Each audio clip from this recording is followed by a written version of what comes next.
సోమరి గొల్లభామ. చలికాలం ప్రారంభం కాబోతుంది. చుట్టుపక్కల ప్రకృతి అంతా చాలా అందంగా ఉంది.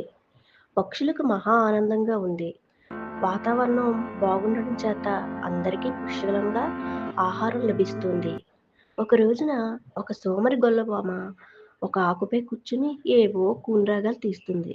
అప్పుడు పూలు ఎక్కువగా ఉండడం చేత బాగా మకరందం తాగి అది సంతోషంతో గొంతులేస్తుంది. హఠాత్తుగా దానికి ఒక చీమల దండు కనిపించింది. అవేవో ఆహార పదార్థాలు మోసుకుని పోతున్నాయి. వాటి పని చూసిన గొల్లభామకు ఆశ్చర్యం అనిపించి, ఎందుకంత శ్రమ పడిపోతున్నారు? ఈ చక్కటి గాలిని పీల్చుకుంటూ తిని త్రాగి సంతోషంగా ఉండవచ్చు కదా అని వాటిని వేళాకోళం చేసింది. చీమలు కష్టజీవులు, తెలివైనవి కూడా. ఇది చలికాలం. మంచు ఎప్పుడు కురుస్తుందో ఎవరికీ తెలీదు. ఆ రోజుల కోసం ఇప్పుడు మేము ఆహారం నిల్వ చేసుకుంటున్నాం. మంచు కురిసిందంటే ఇకపై ఆహారం దొరకదు అన్నాయి చీమలు.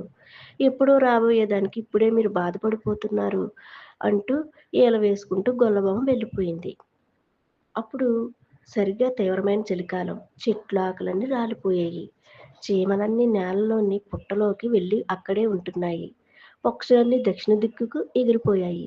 గొల్లభామకు తిండి లేకుండా పోయింది. చుట్టుపక్కల ఏ ప్రాణి లేదు. నేలంతా మంచుతో కప్పబడిపోయింది. ఏం చేయడానికి తోచక గొల్లభామ చీమల వద్దకు వెళ్ళి కొంచెం ఆహారం పెట్టండి అని అడిగింది. ఆ గొల్లభామ ఎట్లా తమను వేళాకోళం చేసిందో చీమలకి జ్ఞాపకం ఉంది.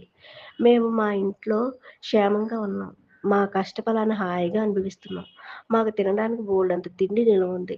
నీవు మమ్మల్ని చులకన చేసి మాట్లాడావు. ఆ సంగతి మేము మర్చిపోలేదు. అప్పుడు ఎండలో పాటలు పాడుతూ ఎగిరావు. మరిప్పుడు పాడడం లేదే? ఇక్కడి నుండి వెళ్ళిపో. నీ వంటి సోమరులుంటే మాకు గిట్టదు అన్నాయి. ఏడుపు మొహంతో గొల్లభామ వెళ్ళిపోయింది. నీతి: పొదుపు అనేది ఒక మంచి సుగుణం.